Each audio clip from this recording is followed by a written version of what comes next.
Assalamualaikum warahmatullahi wabarakatuh. Perkenalkan, nama saya Astia Nandari dengan NIM A1M1222034. Di sini saya akan menjelaskan materi mengenai tax recon. Yang dimana pertama-tama yang akan saya jelaskan yaitu bagaimana memahami informasi dalam tax recon.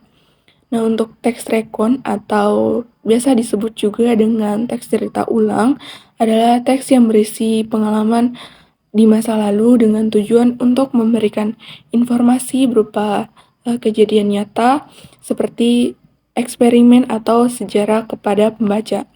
Nah, untuk tujuan lain dari tax recon ini adalah untuk memberikan hiburan. Selanjutnya yang kedua yang akan saya jelaskan yaitu mengenai bagaimana membedakan fakta, asumsi, dan juga opini dalam tax recon. Nah, untuk fakta dalam Kamus Besar Bahasa Indonesia atau KBBI disebutkan bahwa fakta itu adalah hal, keadaan, atau peristiwa yang merupakan kenyataan atau sesuatu yang benar-benar terjadi adanya. Biasanya dalam teks, data-data tersebut berupa bilangan, tanggal, dan waktu kejadian maupun bukti lain yang sudah teruji kebenarannya oleh pihak yang berwenang. Nah, untuk selanjutnya, untuk opini, masih menurut KBBI menyatakan bahwa opini itu adalah pendapat, pikiran, atau pendirian. Nah, dalam teks ini juga opini, yaitu opini berupa pendapat pribadi atau pendirian dari penulisnya. Untuk opini, kalimat yang digunakannya itu lebih bersifat relatif. Misalnya kata tampaknya, paling, atau agak, atau biasanya. Nah, lain halnya dengan asumsi.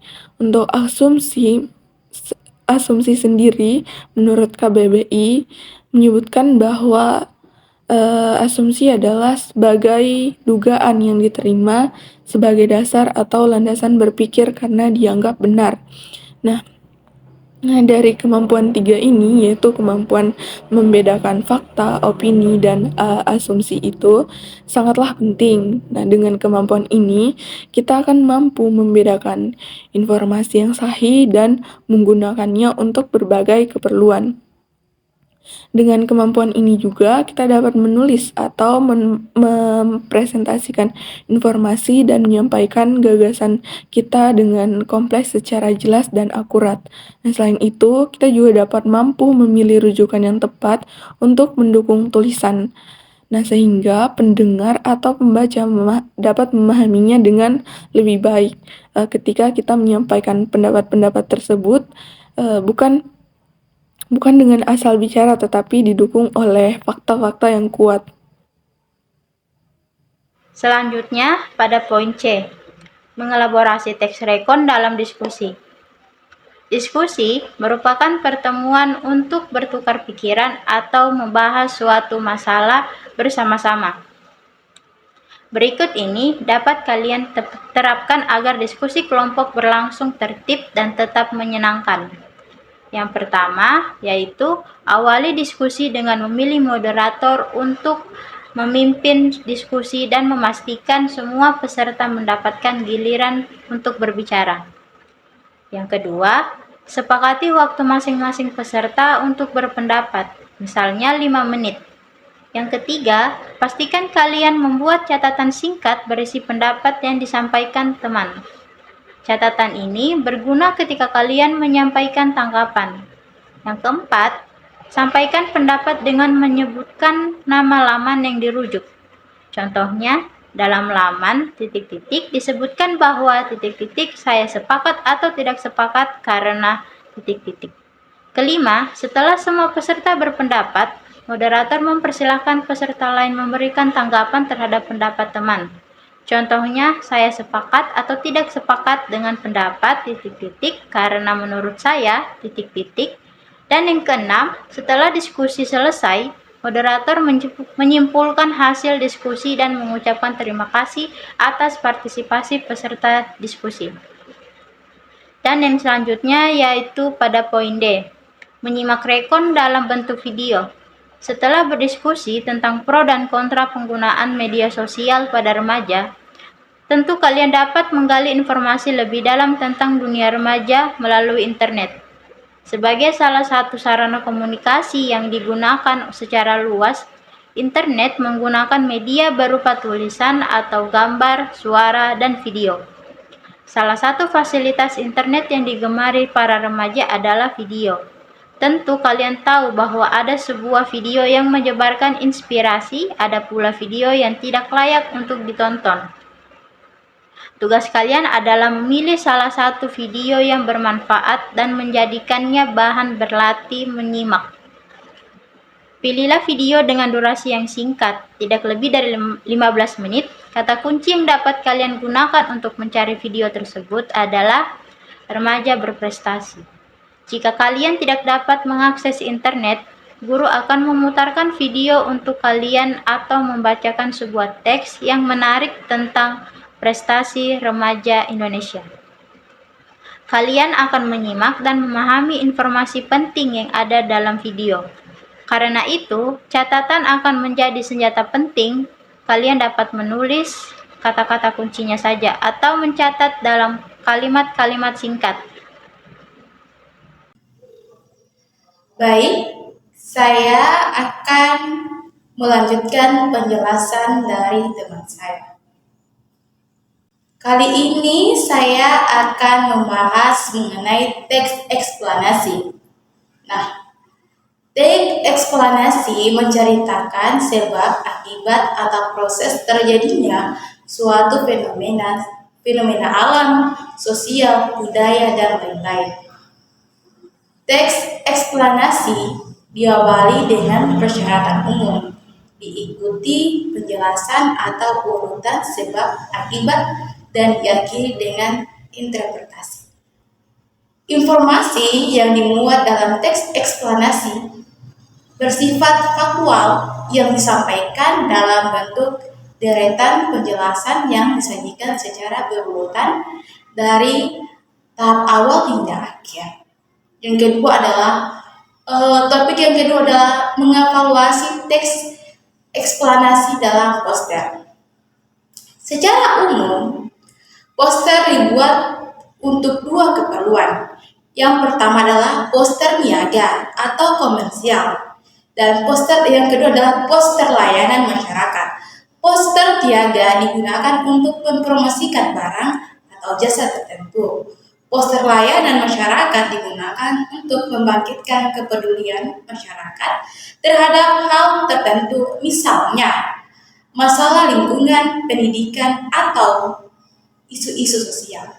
Poster yang baik memiliki kriteria sebagai berikut. Yang pertama adalah poster membuat penjelasan atau informasi benar dan mudah dipahami pembaca.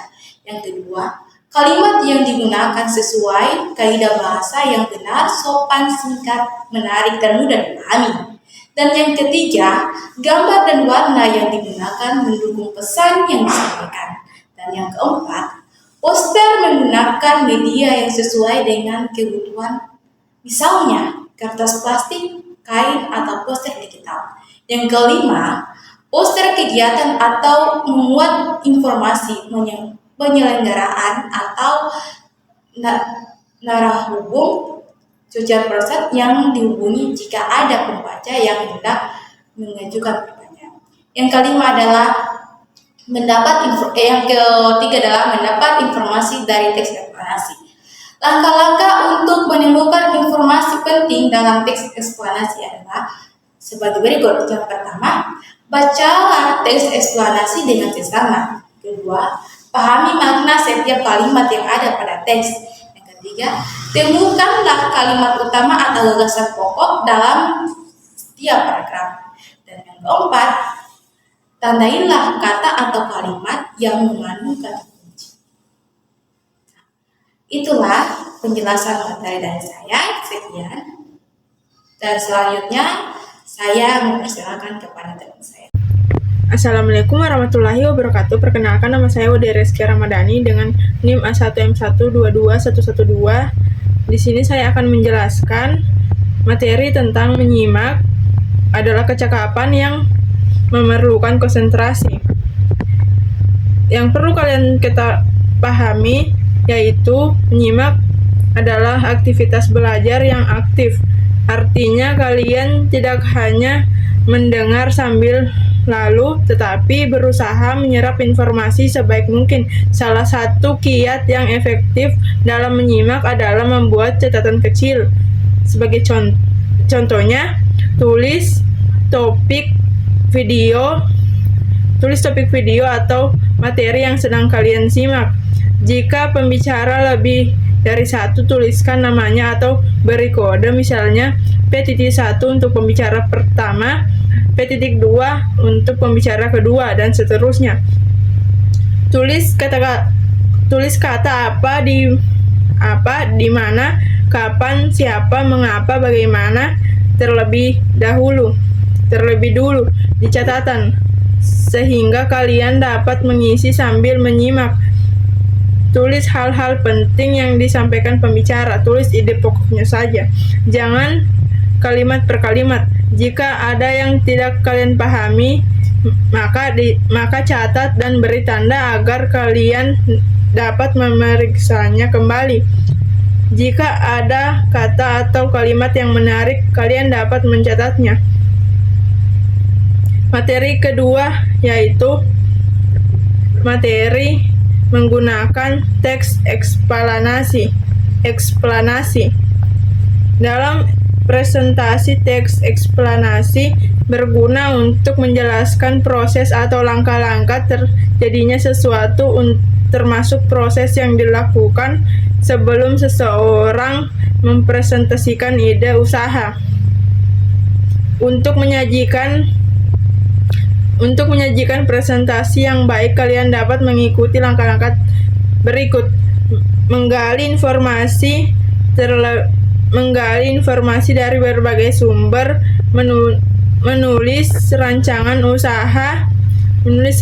usaha, mempresentasikan ide usaha, melakukan evaluasi terhadap presentasi yang dilakukan. Sekian dari saya, terima kasih.